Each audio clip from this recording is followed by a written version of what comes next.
Yes yes yes yes yes 7 जीत गया मैं। मित्रों, ये सब ऑनलाइन इन्फ्लुएंसर ने मुझे बहुत सही सलाह दी कि तुम ये टीचर का, कुली का ये सारा काम छोड़ दो और ऑनलाइन फैंटेसी स्पोर्ट्स खेलना शुरू करो। और आप मेरा नसीब देखिए कि पहली बार मैंने 50 का दाव लगाया और सीधा 5,000 हो गया।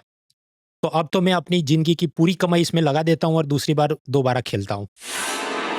Okay, next round. अरे, पूरी जिंदगी की कमाई स्वाहा हो गई। अब वापस से मुझे ये यूपीएससी कोचिंग के धंधे में टीचरगिरी शुरू करनी होगी। चलिए शुरू करते हैं। हाँ तो मित्रों, आज का मुद्दा है ये सब ऑनलाइन गेमिंग, फैंटेसी स्पोर्ट्स वगैरह पर पहले 28% जीएसटी था, बढ़ा के अभी 40 करने की बात है। तो जीएसटी के रेट्स कितने होते हैं, 40 क्यों लाना पड़ा, ये फॉरवर्ड और backward shifting of the tax क्या होता है, और ये सरकार के निर्णय से फायदे नुकसान क्या, और लास्ट में कुछ प्रैक्टिस क्वेश्चन भी देखेंगे, इंक्लूडिंग मैथ्स के क्वेश्चन भी सॉल्व करेंगे। तो टाइम स्टैम्प के हिसाब से आप देख लेना। चलिए शुरू करते हैं। देखिए, अलग अलग चीज, वस्तु और सेवाओं पर जीएसटी डिपेंड करता है माल क्या है। फ्रेश फ्रूट वेजिटेबल पर 0%, कुछ चीज़ों पे 5%, सिलाई मशीन पे 12%, इलेक्ट्रॉनिक्स मोबाइल फ़ोन वगैरह पे 18%, और सबसे हाईएस्ट स्लैब अब तक था कि ये सब लॉटरी, एसयूवी कार्स, पान मसाला, गैमलिंग वगैरह पे 28% जीएसटी लगता था। और सरकार अब बोले कि इसके भी ऊपर एक नया स्लैब बनाते हैं, 40 वाले में ये सब ऑनलाइन गैमलिंग और एसयूवी कार्स को ला देंगे। तो सरकार के इस निर्णय का कारण क्या है? देखिए, यूपीआई कौन चलाता है? एनपीसीआई नाम की संस्था। इन्होंने अपना मंथली डेटा जारी किया तो पता चला 2025 के जो 4 महीने शुरुआत किए गए, जनवरी, फरवरी, मार्च, अप्रैल, हर महीने करीब 10-10 हजार करोड़ रुपए लोगों ने यूपीआई द्वारा ये सब ऑनलाइन फैंटेसी स्पोर्ट्स ऐप में डाले हैं। तो एक महीने के 10,000 करोड़, तो सोचो 12 महीने में का कितना होगा? 1.20 ट्रिलियन रुपीज ये सब गेमिंग एप्स में स्वाहा हो रहे हैं। हर रोज भारत के करीब 11 से 15 करोड़ लोग डेली ऐसे ऑनलाइन गेम्स खेल रहे हैं और करोड़ों अरबों रुपए अपने गंवा रहे हैं। और उसके बाद कई लोग सुसाइड कर लेते हैं, उधारी में पैसा लेते हैं। और आजकल इन ऑनलाइन गेम्स वालों ने नया सब कांड शुरू किया है कि ऑटो डेबिट, मतलब अगर आप हार जाते हैं तो वो आपसे पूछेगा नहीं, सीधा आपका बैंक का खाता खाली कर देगा, आपका पैसा ले लेगा। तो सरकार ये सब चीज़ों से परेशान है, इसलिए सोचा कि ये सारे ऑनलाइन ये गेम्स, ये सब सिन एंड डीमेरिट कैटेगरी, मतलब जो पाप है, निषेध है, ऐसी श्रेणी में आता है, इस पे मैक्सिमम कर दो 40% जीएसटी। अब यहाँ से यूपीएससी प्रीलिम्स के लिए एक मुद्दा आता है कि फॉरवर्ड और backward shifting of the tax क्या होता है।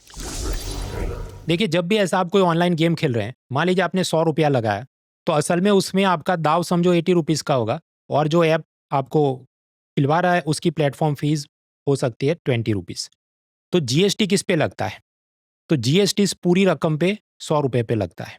पहले ये सब गेमिंग लॉबी ने काफ़ी प्रेशर डाला था कि केवल हमारी प्लेटफॉर्म फीस 20 रुपये पे जीएसटी लगाओ, पूरी रकम पे नहीं, पर सरकार ने कहा नहीं, पूरी रकम पे जीएसटी लगेगा। और अब ये जीएसटी जो पहले 28 था, बढ़ के हो जाएगा 40। तो यहाँ से हमारे लिए प्रीलिम्स और इकोनॉमी थियरी का एक प्रश्न शुरू होता है कि अगर कोई चीज़ पे जीएसटी बढ़ाया जाता है तो उसका बोझ कौन झेलता है? सेलर झेलता है कि बायर झेलता है? समझते हैं। मान लीजिए टाटा एक नैनो कार बना रहे, जिसका कॉस्ट प्राइस, मतलब लागत खर्च उसमें जितना ये प्लास्टिक, स्टील, रबर, टायर सब लगा 60 रुपये है। टाटा का मुझे इस पे 40 रुपये का प्रॉफिट होना चाहिए, तो सेलिंग प्राइस क्या होगा? SP 100 rupees. और सरकार का ये गाड़ी पर मान लो 18% जीएसटी है, तो ग्राहक ने कितना पे करना है? 100, और उसके ऊपर 18 जीएसटी, तो 118 पे करना है। अब प्रश्न होगा कि मान लीजिए सरकार ये जीएसटी बढ़ा देती है कि 18 की जगह 28 करती है, तो गाड़ी का भाव बढ़ेगा कि नहीं बढ़ेगा? उसे हम कहते हैं burden of a tax on a commodity, वस्तु पे कर का बोझ। देखिए, दो बातें हो सकती हैं कि अगर गाड़ी पर जीएसटी 18 से बढ़ के 28 हो गया, तो टाटा ये सोचे कि अगर मैं अपना प्राइस भी बढ़ा दूंगा तो कस्टमर्स चले जाएंगे, क्योंकि वैसे भी कुछ दिनों पहले मैंने एक वीडियो बनाया था कैसे गाड़ियों की सेल्स, खासकर सस्ती वाली गाड़ियों की सेल्स डाउन हो रही है, के शेप रिकवरी कब है। तो टाटा ये सोचे कि नहीं, मुझे प्राइस तो नहीं बढ़ाना है, तो ये करेंगे कि देखो, कॉस्ट प्राइस था 60, लेकिन मुझे फाइनल प्राइस नहीं बढ़ाना, तो मैं अपना प्रॉफिट मार्जिन 40 की जगह 32 कर देता हूँ, तो सेलिंग प्राइस हो जाएगा 100 की जगह 92। और अब सरकार ने क्या बोला? सेलिंग प्राइस पे जीएसटी 28% है, हाँ, तो अब भी आएगा 118। तो यहाँ पर टाटा ने अपना प्रॉफिट मार्जिन कम करके गाड़ी के भाव को बढ़ने नहीं दिया। जब ऐसा होता है उसे हम कहते हैं backward shifting of a tax burden. कि उद्योगपति बोझ अपने ऊपर ले ले और ग्राहक की तरफ आगे फॉरवर्ड न बढ़ने दे। कुछ केस में ये सोचे तो ये हो गया बैकवर्ड शिफ्टिंग। लेकिन कुछ बार ऐसा हो सकता है टाटा ये सोचे कि नहीं, मैं अपना प्रॉफिट मार्जिन कम नहीं करूंगा, ग्राहक पे ज़्यादा बोझ डालता हूं। तो फिर कॉस्ट प्राइस 60, प्रॉफिट वो कहे नहीं मुझे अपना 40 का 40 रखना है, तो सेलिंग प्राइस 100 रहेगा।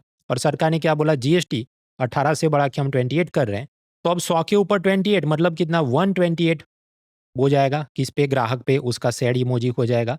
तो इसे हम कहते हैं forward shifting of a tax burden, कि सरकार ने बोझ लगाया तो उद्योगपति ने आगे कस्टमर पे उसको फॉरवर्ड कर दिया। तो हमने क्या सीखा कि अगर गाड़ी या कोई भी सामान पर सरकार अगर जीएसटी बढ़ाती है तो दो बातें हो सकती है। कुछ केस में बिजनेसमैन अपने ऊपर ले लेगा, कुछ केस में वो कस्टमर पे शिफ्ट कर देगा। वो डिपेंड करता है कि ये प्रोडक्ट किस टाइप का है। मान लीजिए ये कोई ऐसी चीज़ है जैसे सोडा, चॉकलेट, कि जो नॉन एसेंशियल है उसका भाव अगर ज़्यादा बढ़ गया तो कस्टमर खरीदना छोड़ देगा, या उसमें बहुत सारे राइवल ब्रांड्स हैं और कुछ सस्ते वाले ब्रांड्स अपना प्राइस नहीं बढ़ाएंगे। तो ऐसी स्थिति में टाटा फॉरवर्ड शिफ्टिंग नहीं करेंगे, बैकवर्ड शिफ्टिंग अपने ऊपर बोझ ले लेंगे कि प्राइस तो बढ़ने नहीं देना है। ऑन दी अदर हैंड कुछ ऐसी चीज़ें होंगी जैसे दवाइयाँ, दूध, तो बिजनेसमैन को पता है कि जख मार के ये आदमी को खरीदना ही पड़ेगा, पसंद हो कि नहीं हो। तो उस केस में वो सरकार ने जो बोझ बढ़ाया है वो कस्टमर पे बढ़ा देगा, यानी क्या होगा, फॉरवर्ड शिफ्टिंग हो जाएगा। उसी तरह आपको जुआ या दारू या गुटखा उसका लत लगा है, तो फिर प्राइस कितना भी बढ़े आप उसको लेंगे ही लेंगे। तो ऐसी सिचुएशन में भी बिजनेसमैन सारा बोझ आप पे डाल देगा, फॉरवर्ड शिफ्टिंग होगा। तो सरकार की ये सोच है कि ये जो ऑनलाइन गेमिंग का एडिक्शन पब्लिक को हो गया है, तो उस पर 28 की जगह अगर 40% हम टैक्स बढ़ा देंगे तो ये सारे गेमिंग प्लेटफॉर्म्स वाले कस्टमर पे बोझ बढ़ा देंगे, तो अपने आप पब्लिक खेलना कम कर देगी। तो मतलब जीवन बोध ये है कि कोई चीज़ पे टैक्स बढ़ता है, ये डिपेंड करता है कि उस वस्तु की सप्लाई डिमांड या उसके सप्लाई डिमांड कर्व्स और इलास्टिसिटी क्या है, उस हिसाब से या तो बैकवर्ड शिफ्टिंग हो सकता है, नहीं तो फॉरवर्ड शिफ्टिंग हो सकता है। ये असल में माइक्रो इकोनॉमिक्स का कंसेप्ट है, लेकिन उसके ग्राफ हम समझने नहीं बैठेंगे। मैंने आपको जो सिंपल उदाहरण दिए उसमें से आई होप कि आपको बात समझ आ गई होगी। अब इधर से यूपीएससी ने सीएपीएफ परीक्षा में एक प्रश्न पूछा पिछले साल, वीडियो पॉज करके आप सॉल्व करें। 4, 3, 2, 1। जब सरकार कोई चीज़ पे जीएसटी बढ़ाती है, मान लीजिए 18 से 28, तो मान लो जीएसटी ऐसा है अभी कि आप तो टाटा को देते हैं, टाटा जमा करते हैं, लेकिन मान लो भारत सरकार जीएसटी का स्वरूप बदल दे कि तुमने सीधा जमा करना है। आइदर वे टाटा का ये जो डिसीजन है कि मैं गाड़ी का प्राइस बढ़ाऊं कि नहीं बढ़ाऊं, वो तो इस पे डिपेंड करेगा ना कि सप्लाई डिमांड और इलास्टिसिटी उस प्रोडक्ट की क्या होती है। ये उस पे डिपेंड नहीं कर रहा है कि सरकार टैक्स टाटा से ले रही है या ग्राहक से, अल्टीमेटली ग्राहक ही दे रहा है। तो ग्राहक ही सोचेगा कि मुझे 100 देना है, 118 देना है, 128 देना है। तो यहां पर पहला स्टेटमेंट करेक्ट है। वीडियो पॉज करके आप फिर से स्टेटमेंट पढ़ो। 3, 2, 1। यहाँ बराबर है कि ये जो बर्डन है ये इस पे निर्भर नहीं कि सरकार किससे टैक्स वो कलेक्ट करिए, बायर से या सेलर से। ये इस पे डिपेंड है कि सप्लाई डिमांड का कर्व क्या है, वो लत लगने वाली कोई चीज़ है या नॉन एसेंशियल आइटम है। तो फर्स्ट स्टेटमेंट इज करेक्ट। अब आप दूसरे स्टेटमेंट पे गौर करें कि सरकार चाहे ग्राहक से डायरेक्ट टैक्स ले ले, ये जीएसटी, या सेलर से इनडायरेक्ट रूप से जीएसटी कलेक्ट करे, अल्टीमेटली जो बर्डन शिफ्टिंग का निर्णय है वो तो टाटा इसी पर लेने वाले हैं कि सप्लाई डिमांड का कर्व क्या है। तो इस हिसाब से सेकंड स्टेटमेंट भी करेक्ट है। वीडियो पॉज करके आप देखना। 3, 2, 1।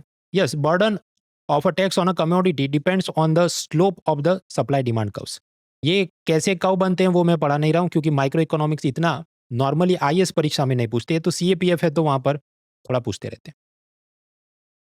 हाँ, तो दोनों स्टेटमेंट करेक्ट है, तो जवाब क्या होगा, सी, बोथ 1 and 2 आर करेक्ट।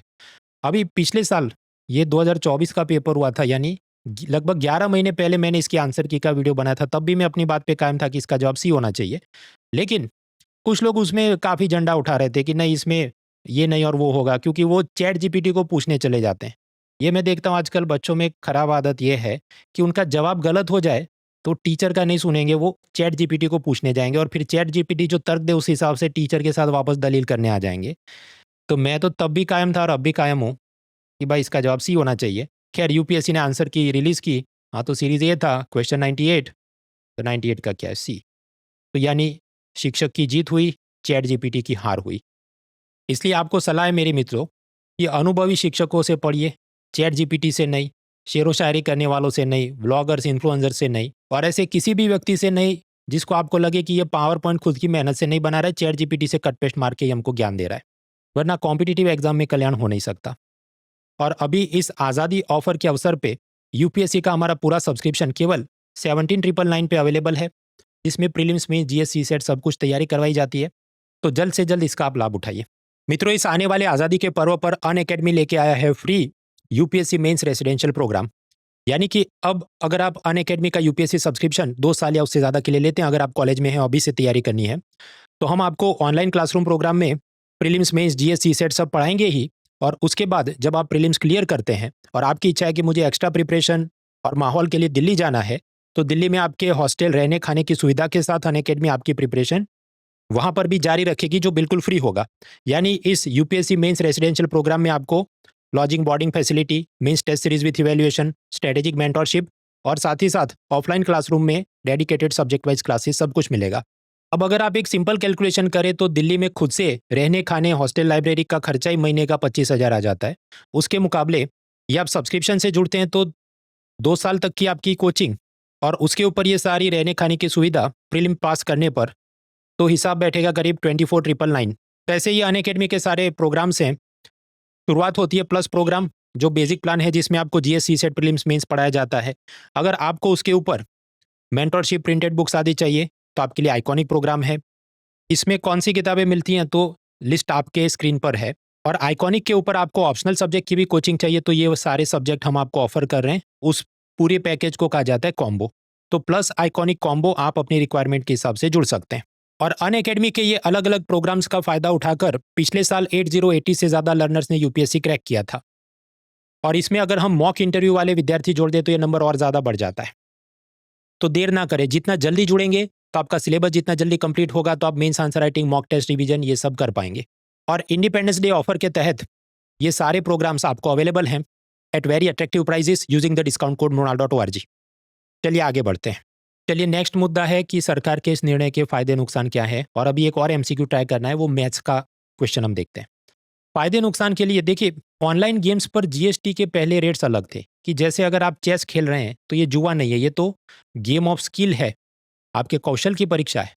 तो इस पे लगता था 18% जीएसटी। मतलब ऐसी कोई ऑनलाइन प्लेटफॉर्म पे आप जो फीस भरते, जो दाव लगाते, उस पे 18% जीएसटी था। और उसके मुकाबले ये कोई सीधा आप सट्टा टाइप का खेल रहे थे, गेम ऑफ लक, तो उस पे 28 था। तो पहले 2 अलग रेट हुआ करते थे 2023 से पहले। उस वक्त सरकार को हर साल जीएसटी में से करीब 1350 करोड़ की आमदनी हो रही थी, जब 2 अलग अलग रेट्स लगते थे 18 एंड 28। फिर सरकार ने कहा कि नहीं, अब से चाहे गेम ऑफ स्किल है चाहे गेम ऑफ लक, जो भी ऑनलाइन गेम्स खेल रहा है उस पे हम तो मांगेंगे 28% जीएसटी। अब इसके बाद हुआ कि आप देखिए, सरकार की टैक्स कलेक्शन पहले से ज़्यादा बढ़ गई है। इसका मतलब कि जो गेमिंग प्लेटफॉर्म वाले थे उन्होंने खुद तो कुछ एब्जॉर्ब नहीं किया, कस्टमर पे थोप दिया है, फॉरवर्ड शिफ्टिंग हुआ है। और कस्टमर भी ऐसे एडिक्टेड हैं कि उन्होंने भी खेलना कम नहीं किया है। इतना टैक्स बढ़ने के बाद भी वो दे दनादन पहले से भी बहुत ज़्यादा खेल रहे हैं, क्योंकि इतने सारे सेलिब्रिटीज़ और इन्फ्लुएंसर्स को लगा के रखा है तो आप बोतल में उतर जाते हैं। अब आप सोचिए कि ये जो इतना ज़्यादा बढ़ गया 1350 से सीधा 6900 करोड़ रुपीज़, और सरकार अब कह रही है 28 भी नहीं, इसको बढ़ा के 40 करना है। और यहाँ पर भी मुझे तो लगता है फॉरवर्ड शिफ्टिंग ही होगा, तो कस्टमर पे और बोझ बढ़ेगा और सरकार की कमाई पहले से भी ज़्यादा हो जाएगी। तो फ़ायदे नुकसान क्या? देखिए, फ़ायदा तो ये कि सरकार को टैक्स में ज़्यादा आमदनी होगी। नुकसान ये कि फॉरवर्ड शिफ्टिंग के चलते टैक्स का बर्डन जो जनता पे पड़ेगा। लेकिन ये जितना रकम आएगा, मान लो 12,000 करोड़ आते हैं, क्या इंफ्रास्ट्रक्चर और वेलफेयर में ये सब टैक्स का इस्तेमाल होगा? या ब्रिज अभी भी टूटेंगे? ऐसा कुछ लोग डेविल्स एडवोकेट बन सकते हैं। दूसरा, इतना ज़्यादा टैक्स लगने के बाद पब्लिक टैक्स बचाने के लिए अंडरग्राउंड तरीके से डार्क नेट, वीपीएन, ये सब की मदद से छिप छिप के उसको खेलना शुरू करें। जैसा ये टिकटॉक बैन है, लेकिन कुछ लोग देख सकते हैं यूजिंग वीपीएन। और उसमें भी रुपये की जगह ये बिटकॉइन या क्रिप्टो करेंसी का इस्तेमाल करें ताकि ट्रेस करना थोड़ा और मुश्किल हो जाए। और फिर जब ऐसा होगा तो ब्लैक का पैसा अवॉइड करना, मनी लॉन्ड्रिंग, माफिया, ये सब का और इन्वॉल्वमेंट हो सकता है। तो इतना ज़्यादा टैक्स बढ़ाने की जगह जब सरकार टैक्स बढ़ा रही है ये बोल के कि ये सब खराब चीज़ है, तो भाई बंद ही कर दो, बैन ही लगा दो, जैसे नार्कोटिक्स पे है। तो मेरा तो पर्सनल ओपिनियन ये है कि सरकार ने इसको बैन ही कर देना चाहिए, जितनी गैम्बलिंग टाइप की, फैंटेसी स्पोर्ट्स टाइप की ऐप्स हैं। अब कुछ लोग यहाँ पर ये ना सोचे कि केवल मोदी सरकार या निर्मला सीतारमन अकेले ये डिसीजन ले सकती है। सरकार ने अभी समझो प्रस्ताव डाला है, ये प्रस्ताव डाला है, फिर ये जाएगा जीएसटी काउंसिल में, जो कि एक संवैधानिक संस्था है। उसके अंदर यूनियन गवर्नमेंट और स्टेट गवर्नमेंट दोनों के रिप्रेजेंटेटिव्स प्रतिनिधि होते हैं। यूनियन का वोटिंग पावर 1/3 होता है, स्टेट्स का 2/3। तो ये सब लोग मिलके फाइनली तो निर्णय लेंगे, लेकिन ऐसा नोट उन्होंने बनाया कि 40% टैक्स लगाते हैं। और मुझे लगता है कि इसमें कांग्रेस, बीजेपी और ये सब हटके सारे स्टेट मुझे लगता है इस पे यस में ही वोट करेंगे, क्योंकि ज़्यादा टैक्स मिले ये किसको पसंद नहीं आएगा? सभी सरकार को, कांग्रेस, बीजेपी, टीएमसी सबको मजा आएगा। तो मुझे लगता है ये डिसीजन पास तो होगा। खैर, अब आखिरी एक और मैथ्स का सवाल ट्राई करते हैं। देखिए, इकोनॉमी का तो एमसीक्यू हमने ऑलरेडी प्रैक्टिस कर दिया, बर्डन ऑफ अ टैक्स। लेकिन क्योंकि अब ये एसीआईओ, ईपीएफओ, एसबीआई, आईबीपीएस सारी परीक्षाएं सितंबर से दिसंबर के पट्टे में और उसमें मैथ्स भी पूछा जाता है, तो डरना नहीं है, उसको आपको चैलेंज की तरह स्वीकार करना है। तो सिंपल मैथ्स का सवाल है, वीडियो पॉज करके आप देखें। 4, 3, 2, 1। हाँ, तो ये बोला है कि हर महीने एवरेज 10,000 करोड़ भारत की पब्लिक ऑनलाइन गेमिंग में उड़ा रही है। ऐसा हमने डेटा लिया था, लेकिन बाद में पता चला कि 12 में से 2 महीने में अपना डेटा गलत आया था कि अप्रैल में 10,000 नहीं 12,000 करोड़ स्पेंड किए थे और मई महीने में 10,000 करोड़ नहीं 8,000 करोड़ स्पेंड किए थे। तो जो एवरेज मंथली स्पेंड था पूरे साल का, उसके जवाब में क्या फ़र्क आएगा, ऐसे ये पूछ रहा है। तो पहले मैं आपको लंबी मेथड बताता हूँ, फिर शॉर्टकट बताता हूँ। देखिए, एवरेज कैसे निकाला जाता है कि 12 महीने में हर महीने ये सब लोग 10-10 हज़ार करोड़ का खेल रहे हैं, तो एवरेज क्या होगा? टोटल अमाउंट, तो 12 महीने में कितना? 120,000 करोड़। एक महीने का 10,000, तो 12 महीने का क्या 120 हो जाएगा। और टोटल मंथ्स कितने? 12 मंथ्स, तो एवरेज क्या निकलेगा? हर महीने 10,000 करोड़। अब हमको क्या पता चला कि 2 महीने के ऑब्जर्वेशन गलत है, अप्रैल और मई महीने के। तो हमें अपना ये टेबल अपडेट करना होगा कि देखो, अप्रैल में 10 नहीं 12,000 करोड़ लिखो और मई महीने में 10 नहीं 8,000 करोड़ लिखो। तो अब भी आप टोटल निकालो तो समझो 12 महीने का टोटल उतना ही आएगा, 120,000 या 1,20,000 करोड़ जो भी। और मंथ कितने हैं? 12।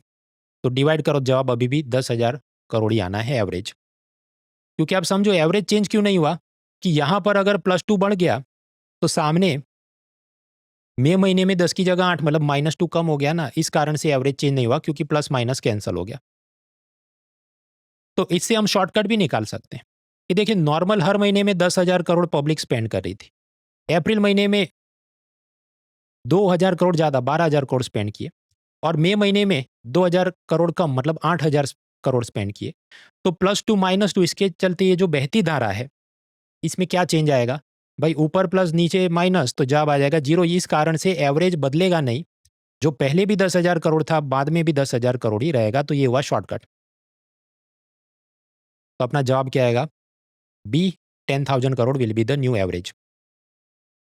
तो मित्रों, मैथ से डरना नहीं है। देखिए, पसंद हो कि नहीं हो, अगर आपने ये सोचा है कि मुझे ये सब एसीआईओ, ईपीएफओ, बैंक वगैरह की परीक्षा देनी है, तो आपको उसे स्वीकार करना होगा और सॉल्व तो करना होगा। आप नहीं करेंगे, कश्मीर से कन्याकुमारी बाकी लोग हैं, सबको नौकरी की ज़रूरत है, कोई तो पढ़ ही रहा है और पास हो रहा है। तो मेहनत कीजिए, ये सब ऑनलाइन बैटिंग गैमलिंग के चक्कर में ना पड़े। इकोनॉमी फॉर आईएएस एग्जाम, उसके लिए तो जुलाई से मेरा प्रेम का कोर्स चालू हो गया और मेंस का कोर्स अगस्त से शुरू होना है, 28 अगस्त से। एक ही सब्सक्रिप्शन में सब कुछ अनलॉक हो जाता है, चाहे इकोनॉमी है, ज्योग्राफी, एनवायरनमेंट है, हिस्ट्री है, CSAT, prelim, mains, answer writing, सब कुछ। ऐसा ही अनअकैडमी का सब्सक्रिप्शन। बाकी मित्रों, मैंने आपको बताया कि अनअकैडमी का ये free UPSC mains residential programme, यानी कि अनअकैडमी में 2 साल या उससे ज़्यादा का सब्सक्रिप्शन लेने के बाद जब आप यूपीएससी प्रीलिम्स क्लियर करते हैं, तो एक्स्ट्रा प्रिपरेशन और माहौल के लिए अगर आपको दिल्ली जाना है, तो वहाँ पर आपको फ्री हॉस्टल और भोजन की व्यवस्था अनअकैडमी करेगी और वहाँ पर भी क्लासेस आपके लिए जाएंगे। बाकी डिटेल्स डिस्क्रिप्शन में है। डिस्काउंट कोड याद रहे, mrunal.org। Let's crack it and happy independence day. Unacademy. Let's crack it.